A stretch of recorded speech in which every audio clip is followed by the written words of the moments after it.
तुम्ही लढलात, माझ्या बापाने देशाचं संविधान लिहिलंय, तुम्ही जिवंत आहेत म्हणून बाबासाहेबांचा अस्मिता जिवंत आहे। तुम्ही गावातले माणसं जर असे लढले नाही तर बाबासाहेबांची अस्मिता जिवंत राहणार नाही। भर उन्हात 6 दिवस आया बहिणी जखमी अवस्थेत आंदोलन करत आहे। माष्टी जिल्हा नांदेड भीम जयंती केली म्हणून शनी संपूर्ण बौद्ध वस्तीवर हल्ला झाला। वृद्ध महिला मुली लहान लेकरावर भ्याड हल्ला झाला। न्याय मागायला पोलीस स्टेशनला गेल्यावर अट्रॉसिटी ॲक्टचे गुन्हे दाखल केले म्हणून हल्ला करणाऱ्या आरोपींच्या बाजूने 16 जणांवर गंभीर केसेस, ज्या शिकणाऱ्या तरुणांचे आयुष्य बर्बाद करण्यात आले आहे। भूमी नसलेल्या 16 कुटुंबावर जमीन नाही, त्यामुळे त्यांच्यावर सातत्याने सामाजिक बहिष्कार टाकला जातो। वापरण्याचे पिण्याचे पाणीसुद्धा विकत घ्यावे लागत आहे। त्यांनी बंड केला म्हणून त्यांच्यावर हल्ला झाला।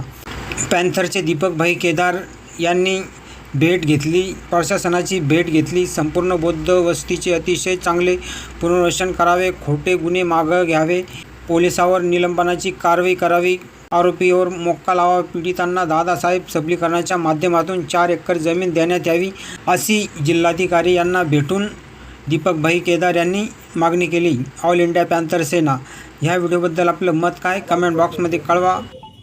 तुम्ही तुमच्या घरासाठी लढला नाहीत, तुम्ही तुमच्या पोटासाठी लढला नाहीत, तुम्ही लढलात बाबासाहेबांच्या झेंड्यासाठी।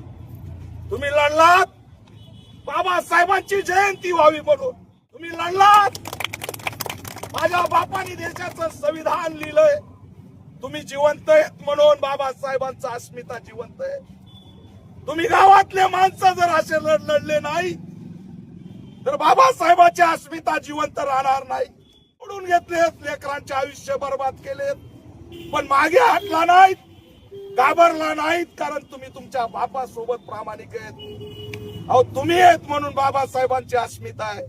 नाही तर झाला होता या देशाचा न्यायाधीश गवई त्या बागेश्वरच्या पाया पडून आला, आपलं कुणी नाही, मुझे पढे लिखे लोगों ने धोखा दिया, ते धोकाच देणार आहेत तुम्ही आहेत म्हणून बाबासाहेब आणि त्यांची अस्मिता जिवंत आहे। तुम्हाला आम्ही एकटं पडू देणार नाही, तुम्हाला आम्ही खचू देणार नाही, जीव गेला तरी चालेल, पण आपल्या अस्मिता आणि अस्तित्व टिकवल्याशिवाय आम्ही शांत बसणार नाही।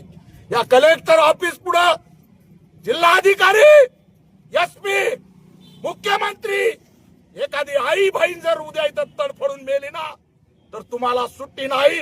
महाराष्ट्र या ठिकाणी पेटल्याशिवाय राहणार नाही, हा इशारा सुद्धा या माध्यमातून देतोय।